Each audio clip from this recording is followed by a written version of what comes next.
नमस्कार, मेरा नाम डॉक्टर स्वर्चला है। जीवा फर्टिलिटी सेंटर्स में साइंटिफिक डायरेक्टर हूँ। सबको दीपावली की शुभकामनाएं। इस दीपावली आपके घर में प्रकाश फैलाने के उद्देश्य से जीवा फर्टिलिटी सेंटर्स एक छोटा सा ऑफर IUI के तौर पे पेश कर रहा है। यूजुअली अगर हम IUI का प्रोसीजर देखें तो उसमें कंसल्टेशन, दवाइयाँ, स्कैन्स, IUI का प्रोसीजर सब कुछ जोड़ने पर कॉस्ट थोड़ा ज़्यादा होता है, लेकिन ये सारे प्रोसीजर्स हम इस ऑफर द्वारा आपको 14,990 में पेश कर रहे हैं। तुरंत ही हमारे अपॉइंटमेंट लाइंस पे फ़ोन कीजिए और अपॉइंटमेंट स्लॉट बुक कीजिए।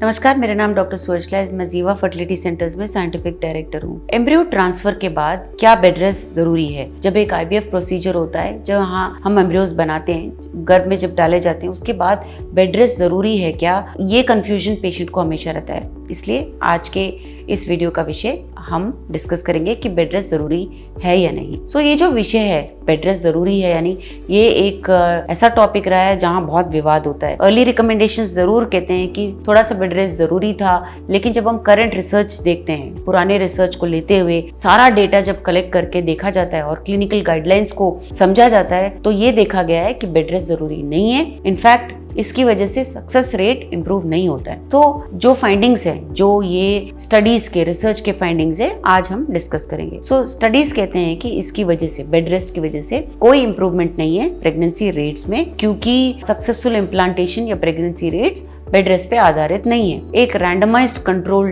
ट्रायल जो फर्टिलिटी स्टेरिलिटी नामक जर्नल में पब्लिश हुआ 2005 में, उससे हमें पता लगता है कि कोई सिग्निफिकेंट डिफरेंस नहीं है प्रेगनेंसी आउटकम्स में उन महिलाओं में जिन्होंने 24 आवर्स से ज्यादा रेस्ट लिया और कंपेयर टू उन महिला जिन्होंने रेस्ट नहीं लिया और जो नॉर्मल एक्टिविटीज में चले गए आफ्टर द प्रोसीजर। तो इन दोनों ग्रुप्स में कोई डिफरेंस नहीं था, अंतर नहीं था प्रेगनेंसी रेट्स में। इसीलिए ये कंक्लूजन किया गया कि बेड रेस्ट जरूरी नहीं है। इनफैक्ट बहुत सारे फर्टिलिटी स्पेशलिस्ट तो ये रिकमेंड करते हैं कि नॉर्मल लाइट एक्टिविटीज आप एम्ब्रियो ट्रांसफर के बाद कर सकते हो। माइल्ड मूवमेंट्स, हर रोज के जो दिनचर्या के आपके एक्टिविटीज होते हैं, वो आपको करना चाहिए। ये एम्ब्रियो के इम्प्लांटेशन को डिस्टर्ब नहीं करता है, क्योंकि यूट्रस नेचुरली एम्ब्रियो को प्लेस में रखता है। ये एक ट्यूब नहीं है, ये एक सैंडविच की तरह है, और ऐसा नहीं है कि एम्ब्रियो डालते ही अगर आप खड़े हो जाओगे तो एम्ब्रियो बाहर आ जाएंगे। सो ये सजेस्ट किया जाता है कि डेफिनेटली हैवी एक्सरसाइज अवॉइड कीजिए, हैवी वेट लिफ्टिंग अवॉइड कीजिए, या ऐसे कोई एक्टिविटीज जिससे आपके बॉडी को फिजिकल स्ट्रेन होगा। साइकोलॉजिकल इम्पैक्ट भी होता है बेड रेस्ट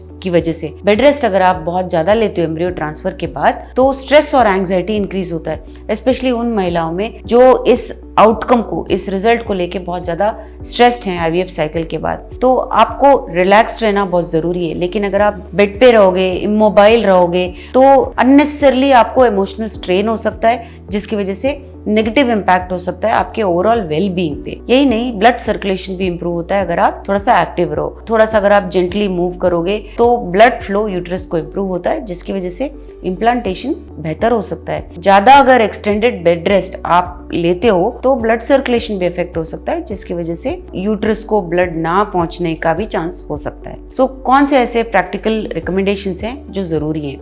ये तो जरूरी है कि आप समझें कि बेड रेस्ट आवश्यक नहीं है, लेकिन ये जरूरी है कि रिलैक्स करना बहुत जरूरी है। आप अपने दिनचर्या के काम कर सकते हो, लाइट एक्टिविटीज, वॉकिंग, कुकिंग, या डेस्क जॉब पे अगर आप जॉब कर रहे हैं तो आप डेस्क जॉब जरूर कर सकते हो, लेकिन स्ट्रेसफुल एक्टिविटीज अवॉइड कीजिए। Heavy weight lifting, impact training, exercise जो होता है वो अवॉइड कीजिए, या ऐसे कोई भी एक्टिविटीज जिससे आपका हार्ट रेट बहुत ज्यादा बढ़ता है। हाइड्रेटेड रहिए, पानी खूब पीजिए, बैलेंस डाइट लीजिए, जिसकी वजह से बॉडी का नेचुरल प्रोसेस सपोर्ट करेगा एम्ब्रियो को चिपक करने के लिए। स्ट्रेस को मैनेज करना बहुत जरूरी है। सो रिलैक्स करने के लिए आप मेडिटेशन करते हो, लाइट स्ट्रेचेस करते हो, या अपने चाहने वालों के साथ आप अपना टाइम स्पेंड कर सकते हो, तो ये बहुत बेनिफिशियल होता है। सो ऐसा कोई साइंटिफिक एविडेंस नहीं है जो बेड रेस्ट को रिकमेंड करता है एम्ब्रियो ट्रांसफर के बाद। जेंटली मूव कीजिए, नॉर्मल एक्टिविटीज करिए, जिससे ब्लड सर्कुलेशन इंप्रूव होगा, स्ट्रेस रिड्यूस होगा, लेकिन स्ट्रेसफुल एक्टिविटीज अवॉइड कीजिए। बैलेंस्ड लाइफस्टाइल मेंटेन करिए, जिससे आपके इस क्रूशियल फेज के दौरान आपका मेंटल हेल्थ भी अच्छा रहेगा